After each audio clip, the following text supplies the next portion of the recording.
Welcome! Now I'm show you how to create desk in your gathering area game. First of all, you need to click desks in the left top corner.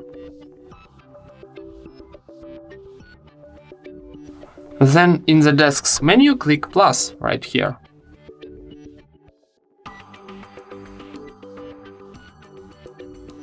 Now choose some cards for your desk. Here you can see what cards you have in your desk. And here you can select the format of your desk, for example, historic. And now for saving, click done.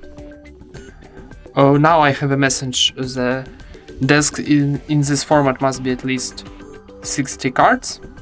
Would you like to save and exit anyway? I tap OK. And now I have this desk in my desk's menu. Thank you for watching, leave thumbs ups and subscribe to our channel.